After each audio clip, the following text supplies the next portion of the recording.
origin story.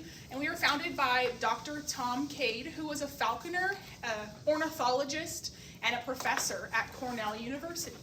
And he and all his friends knew a lot about peregrine falcons. And he noticed when he would go out into the wild that he could not find any wild peregrine falcons. And so he and his friends founded the Peregrine Fund at Cornell University in Ithaca, New York, to then figure out why the peregrine falcon was going extinct and how to prevent it from happening. And so they made the Peregrine Fund. And after that, they discovered, well, it's because of a pesticide called DDT, which you may have heard of. It was a pesticide being sprayed on crops all over the world, and especially in North America. It was being sprayed on crops, but we weren't spraying birds with it, not on purpose.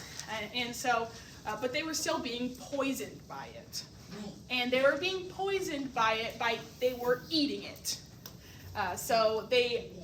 We would spray our crops, but falcons don't eat plants. They eat meat. And so there's a missing link there, and they figured out, well, it's because of what they're eating. Falcons love to eat other birds. And so we were spraying the crops, and then the bugs had it on them, and then the little birds ate the bugs, and then the big birds ate the little birds. Oh. Up the food chain, a pesticide. And then that's what caused their eggshells to be really thin. And you may have heard of this, bald eagles. This happened to the same time, the same thing happening. And when a species can't have kids, their eggs don't hatch, they go extinct. And it happens really fast. And so that's why we were founded, to recover the peregrine falcon from extinction. And it worked. So the peregrine falcon was taken off of the endangered species list in 1999. And the ceremony occurred at the World Center for Birds of Prey in Boise. The Secretary of Interior came and signed the paper. There was a big party, big ceremony to take them off the list. And it stands to be one of the most successful conservation stories of all time. And so thank you. And so it's estimated that there were less than 50 pairs of peregrine falcons left in North America. Wow. And so we raised and released over 4,000 of them into North America before they were taken off the list. And so we figured out, well, if we can do it with peregrines, and we can do it with other birds. And so the Peregrine Fund is a global conservation organization, and we're also a nonprofit, and we're science-based. And so we base all of our decisions on sound and solid science to make sure that we're doing the best that we can for the species. And it also covers much more than just the raptors. It also includes the habitat and the other species that rely on each other to survive. And so science-based, and we're a nonprofit too, global conservation organization. And so we have projects in over 50 countries, which when you come to the World Center for Birds of Prey, you can see some of those projects. We have some pictures and examples of that.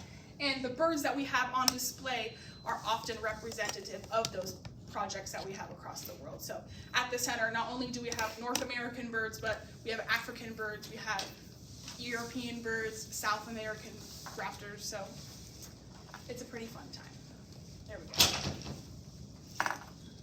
So like I said, the text is a little bit messy. That's okay though. I'll just read it. So our focus, of course, are birds of prey. And you've probably heard me say birds of prey and raptor. Those mean the same thing. So raptors and birds of prey are the same types of birds, which includes falcons, owls, vultures, eagles, hawks, and more.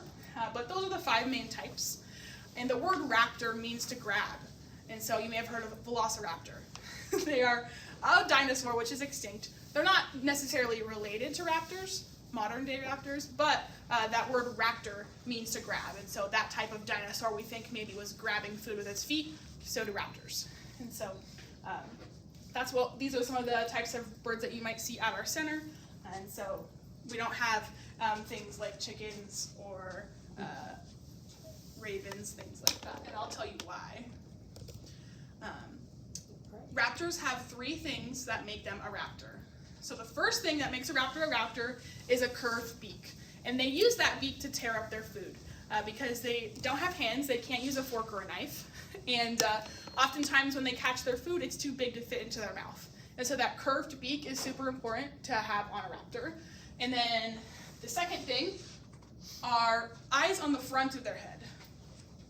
I like to say to the kids, eyes on the front, ready to hunt. eyes on the side, ready to hide. So if you're a predatory animal, then you probably have eyes on the front of your head. You're looking forward with both eyes at the same time. You can't move your eyes in different directions. And it's also really hard to catch things with your feet if your eyes are looking to different directions. So eyes on the front of their head. And then the last thing are the talons. Only raptors have talons. Chickens do not have talons. Penguins do not have talons. So eagles, hawks, they're long talons, and they use those to grab their food.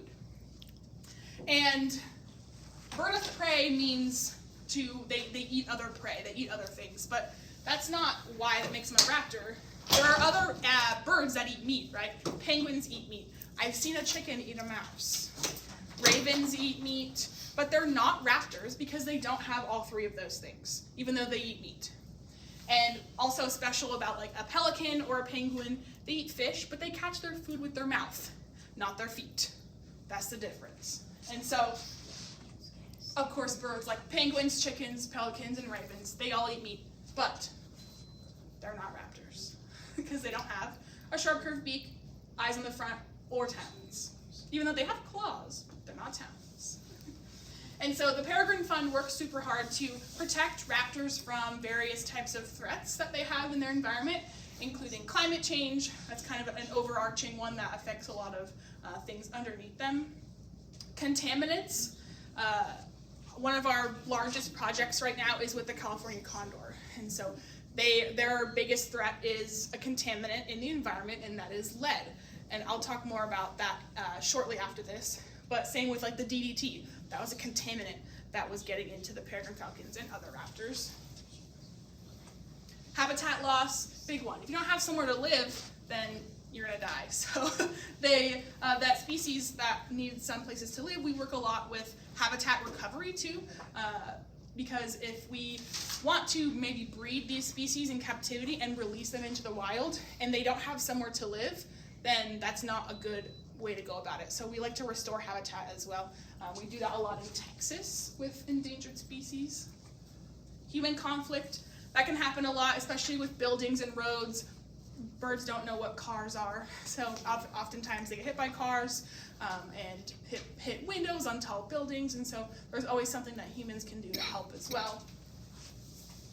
And invasive species too, from other neighboring countries or continents even. They can be brought over by humans or on accident. It doesn't have to be birds, it can be other types of insects or other large mammals that can be a threat to them.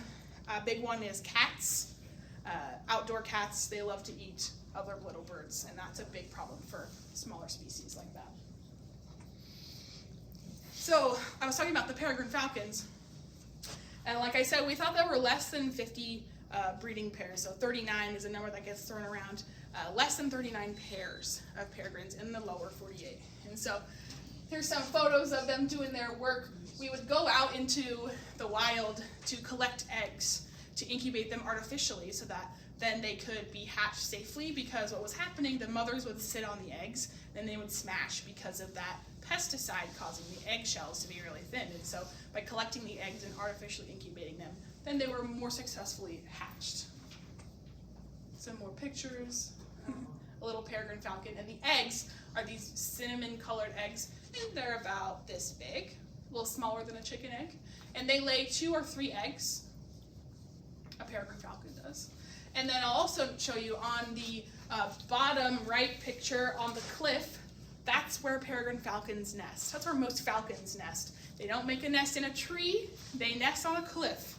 So it's a pretty good place to nest if you're trying to stay away from predators, but for humans it was a little tough getting there, but we made it work.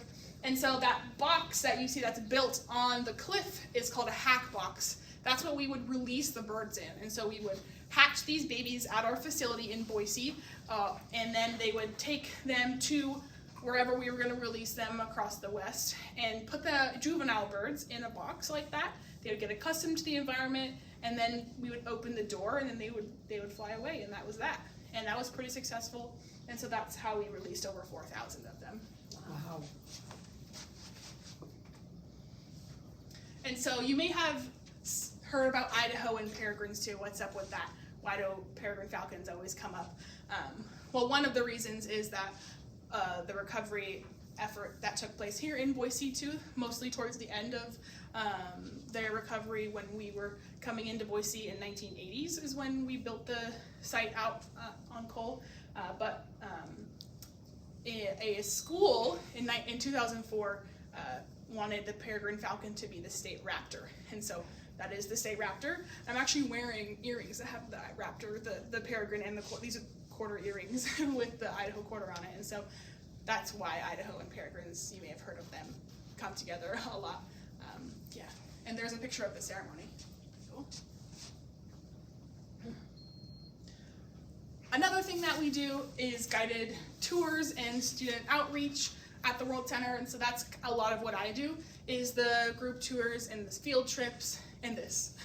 So last year we had over 4,000 students come through the center to get a tour or have a field trip with 13 districts from all over Idaho, and we even have some districts from Eastern Oregon come in, and that includes all the types of religious, homeschool, charters, private schools. We'll do them all.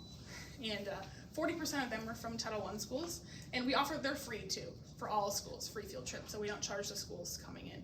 And so that's a big plus for the schools, that they don't have to pay, and we're happy to do that.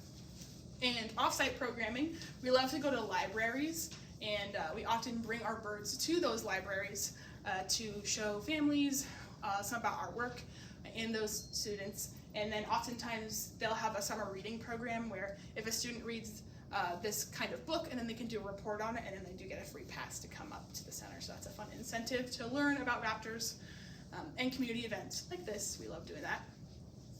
We also do day camps on site, all the field trips, special events, and we just love teaching everyone about raptors. So there's a nice picture of one of the programs that we do.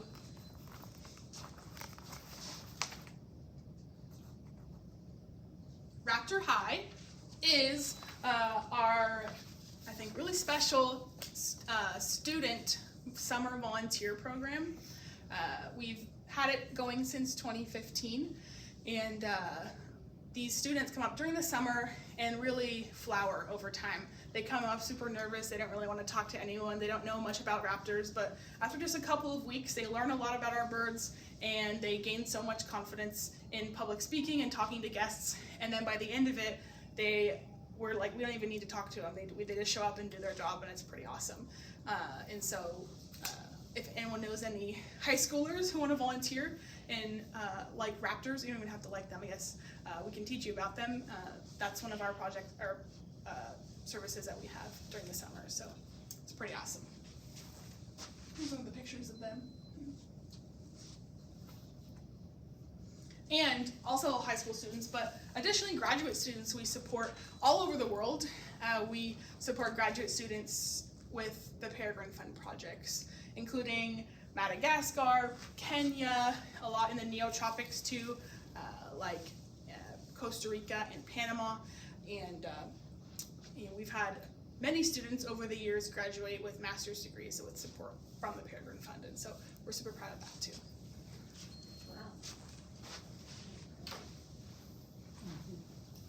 Now the California condor, has anyone ever heard of a California condor? Ever seen one in the wild? No, okay, me neither. But they don't live in Idaho, so I would be surprised if someone had seen one here. But the California condor is our largest project currently in the States. And so the California condor is a critically endangered species of raptor.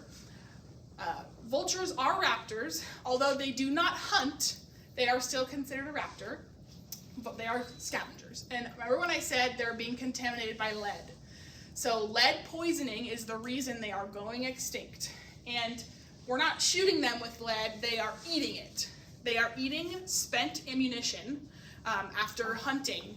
After the hunting season, there's some gut piles, or really any part of an animal that's left behind after a hunt. They may have microscopic pieces of lead inside. And who eats it? The scavengers do. That's condors, other vultures, mammalian scavengers like coyotes, things like that. They also get lead poisoning from it. But the condor is one of the birds that we noticed was declining pretty steadily. And so in 1987, there were 22 birds left in total in the wild. And so they were all removed from the wild, and we were trying to figure out why they kept dying. Lead poisoning was the reason. It's in the blood. And so it often wasn't just causing them to die, but they were dying before they even became of age to have kids. And so it takes 5 or 6 years for a condor to become mature. And they kept getting lead poisoning before they even could replace themselves. And so declining really fast, about 22 birds left. And so they were saved though, don't worry. They're not extinct. Of the few remaining birds, we started breeding programs for them. And so they were taken into captivity, and then they would lay eggs. I say eggs, but condors only lay one egg, which also doesn't help them recover faster. So they would lay egg, and then they would raise their baby in captivity, and then we let them go after they are grown up. And so I hope the next video will work. I don't know. There we go. Yes. Maybe this will work, hopefully. Is there a mouse? I don't know. If you hit the escape button, you can get back to how. If that helps. I don't know if this will work. Oops. Or it has to be in some Control certain click. setting.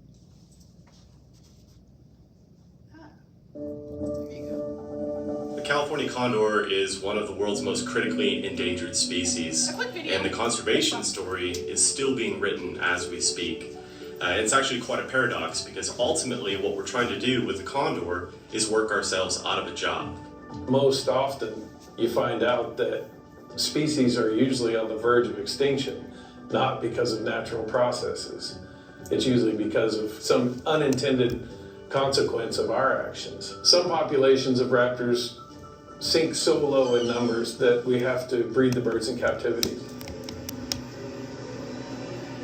This was true with the California condor. We have here at the World Center for Birds of Prey the largest captive flock of California condors.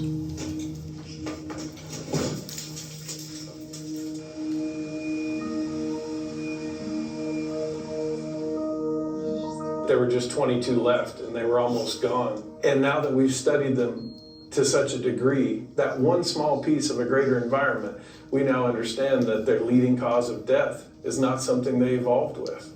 It's something recent of the last couple hundred years, and it's lead poisoning. And it's lead poisoning that I, as a hunter and an angler, had inadvertently put into the environment, into a food chain, and then those birds succumb to lead poisoning. It's a communication problem, because no hunter or angler out there would want to harm any wildlife by their actions today. First, the captive breeding program was essential to the success of the bird. Secondly, we were going to need to actually implement those releases to the wild and bolster the wild population, mimicking what a sustainable population would look like. And third, education and outreach became a key component of the recovery effort, and that involved trying to educate people on what the limiting factors were and how lead poisoning was impacting condors and other species on the landscape. The Peregrine Fund started releasing birds in Arizona in 1996. And together with our partners, we really started to bring those populations back up. It was a huge effort, and the efforts were working though, because we were able to start releasing birds again just a few years later. In the spring of 2023, we started losing condors in the wild. We started finding birds dying and sick, and we realized pretty quickly that it wasn't actually lead poisoning. What it turned out to be was HPAI, or highly pathogenic avian influenza. It wasn't something that we had anticipated in the recovery of the species, but it became an immediate threat and one that we took very seriously. There were 21 birds in total lost. 8 birds were recovered alive and brought to Liberty Wildlife for treatment. Unfortunately, only 4 have survived. To kind of put that number into perspective, if this would have hit back in 1982, when there were only 22 birds left in the entire world, it could have potentially wiped out the entire species. Out of those difficult moments came this shining bright spot of a single egg that was laid in a cave during the whole HPAI event. That egg was laid by the female 316. A 316 had died from HPAI, and so the team went up on top of the Vermain Cliffs, and they were able to enter this cave, and sure enough, there was this beautiful egg in this cave, and they were able to pick it up safely. They placed it in a cooler with heat warmers to keep it warm. They got it all the way back down the Vermain Cliffs, and we immediately sent it on its way to Liberty Wildlife in Phoenix, Arizona, to our veterinary team partners. And it turns out that the embryo was still alive. They waited, and eventually that egg hatched with an assisted hatch by the veterinary team. It's good to be vascular. They found a healthy condor chick. Right. Yeah. Condor 1221. Just love them as much as we can while they're still around. Once she was cleared and we knew she didn't have HPAI, we were really excited to be able to bring her back here to be reared. It really brought a boost to everyone on the team here. We felt like there was something we could do to help. The next couple of days, we just sat outside of the nest of the chosen foster pair and just waited till we had a good opportunity to swap her into the nest.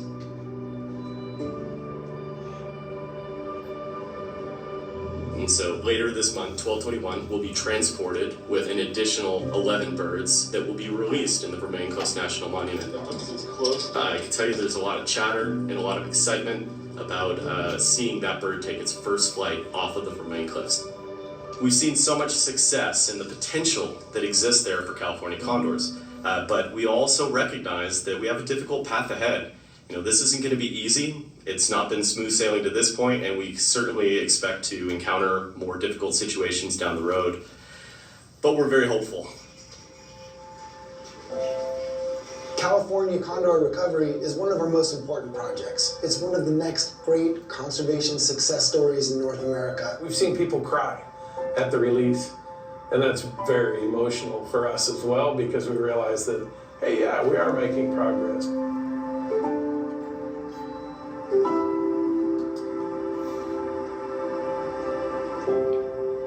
If that was not happening, it's very likely that North America's largest flying land bird would be extinct today.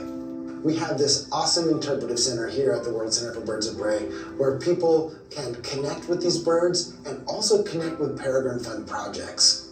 We do the science that informs the decisions that we make in order to save birds.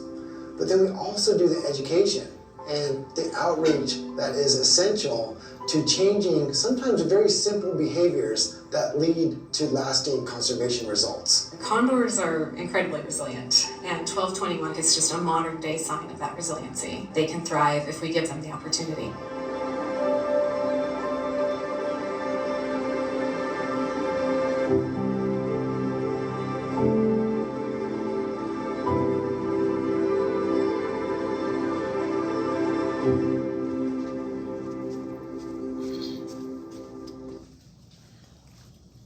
Great video, huh? Yeah. They said it better than I could, so I put it in there. Okay, let's get back to this. So that egg that was recovered after the mother had died from avian influenza, the father was actually sitting on the egg at the same time. After she had died, he's like, okay, I'll sit on it. But they switch off sitting on the egg, and so if they had left that egg there with the father, they both would have died, the egg and the father, because he can't sit on the egg 24/7. He needs to drink and eat, and that egg wasn't going to hatch for a while, and so he got to live, and so did the chick. And in the video, they said later this month we will release this bird, and she did get released into the wild on September 28th. That chick was released into the wild. This is her name's Milagro, which is Spanish for miracle. And on that day, she actually met her dad. It's unlikely that she knew that he was her biological dad, but it was kind of a fun coincidence that they got to meet that day. But she's now free flying out in the Grand Canyon, which is where we put our condors. And so if you ever head out to the Grand Canyon, you might see some condors, including a Milagro. She's number 21. So. And you may see on their wings too, they have those numbers, and that's just to help us identify them, because they all look exactly the same. And so I have some up here that you can come up and take a look at if you'd like after this. they get one of these on their wings, and it's a permanent fixture on their wing, and so they keep it even when they go into the wild so that they can continue to be monitored, and we can identify them as individuals. And they did say that the condor in the video, the condor is the largest flying land bird in North America, which is true. Their wingspan is about 9.5 feet long, so that's longer than the tallest person. And here's some comparisons, like a red-tailed hawk feather, so like out their wing it would come out like this. This is a condor feather. Oh my! So, like this, and so probably the biggest feather I've ever seen. So huge bird. And so if you come to the center, we do have condors on display that you can see in person and just see how huge they actually are. So.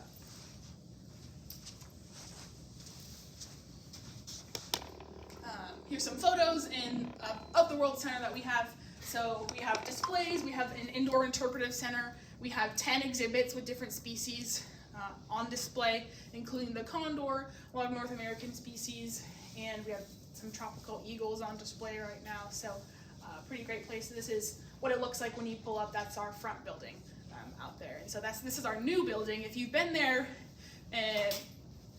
before 2 years ago, we did not have this building. But now we have a new building in the front where you come in. It's got a gift shop in there and a whole checkout area and new bathrooms there too. So a whole new front building, finished Earth Day of 2022. So yeah. And then one more. Come on, you can do it. Maybe not. There we go. One plug for our fall events that we have is Fall Flights. We do have daily programming with our birds, but Fall Flights is our premier flight shows that we have in September and October on the weekends, where we fly 5 or 6 of our birds in our outdoor theater, and these birds are free flighted. As you can see, they fly right over the audience in awe, and there's music, there's a whole narration. It's a 45-minute show, and it's a great representation of all the projects that we do across the world. And so if you're here in the fall, I really recommend coming out to see it because it is spectacular. Thank you. I'm here for questions.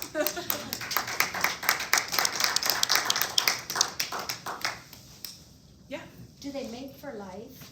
Who? The raptors. Raptors. Mm-hmm. Yeah, so mate for life is an interesting term.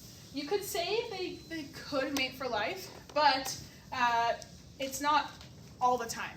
So they will come together in the spring, a pair, and mate, have a nest, raise the kids for a few weeks. Then when the kids fly away, it's see you next year, honey. So then they separate for the rest of the year. They do not live together. Okay. And so they even migrate separately if the raptor is migrating. And then the female will come back to that nest site. If the male is still there the next year, he's still alive, and the nest is still there, they'll mate again. Yes. But if he can't provide food for the nest, or the nest is destroyed, or he dies, she'll find another mate. Yeah. Thank you. How do you go about feeding the newborn chicks? Yeah, so they are raised by their own species. So the condor parents feed the babies themselves. So they're not artificially fed. Correct. Well, we feed them, yeah, so we feed the adult condors, for example, they eat carcasses, and so we feed them a carcass of a rabbit or a goat or a calf in their enclosure, and then the condor adults will come and eat some of it and take pieces to the baby that they have. Yeah. And that helps keep them wild too. So their parents feed them and raise them, and they get almost no interaction with people ever, almost zero. And so then when they go to the wild, they are wild. Yeah? Could you explain a little bit about raptors, in particular eagles too? What proper procedure would be if you found one injured? Yeah, if you find an injured eagle or other raptor, or even birds in general, yeah. So we are not a bird rescue center, and so if you find one, don't call us, because we're not a bird hospital, but there is a local one. It's called the Ruth Mellicar Bird Center. It's in North Boise, and they have that is a bird rescue center, and so they take all types of birds, wild birds, eagles, hawks, falcons, and they'll take other birds like robins or ducks and things like that too, and they'll take care of them. They have a license to do so, and so they'll either go out and pick up the bird or have you bring the bird to them, and so there is a center for that, yeah.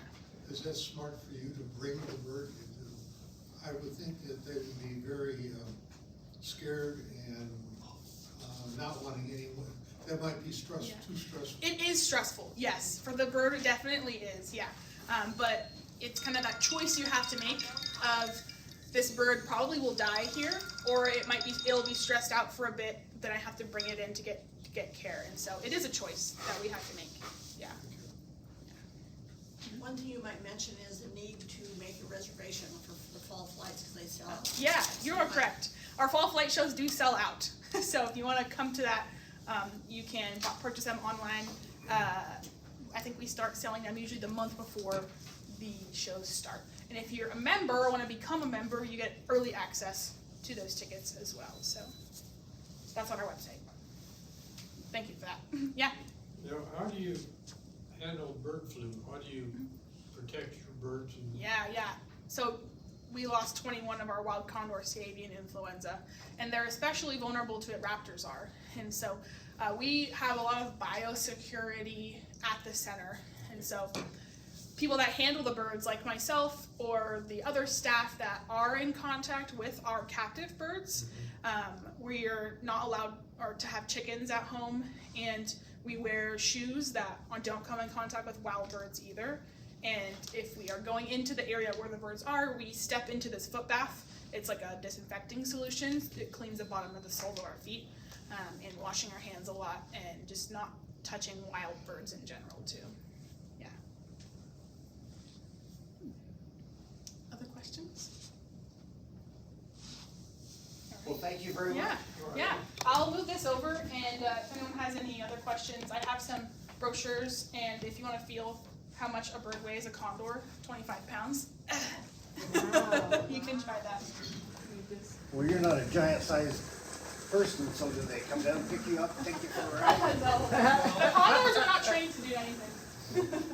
Lily, are you part of Idaho Gives? Yes. Okay, good. Yes, we are. Oh, Idaho Thank you very Gives. much. Thank you. You're welcome. Appreciate you coming. That was a good presentation. Yeah. Yeah. Yes.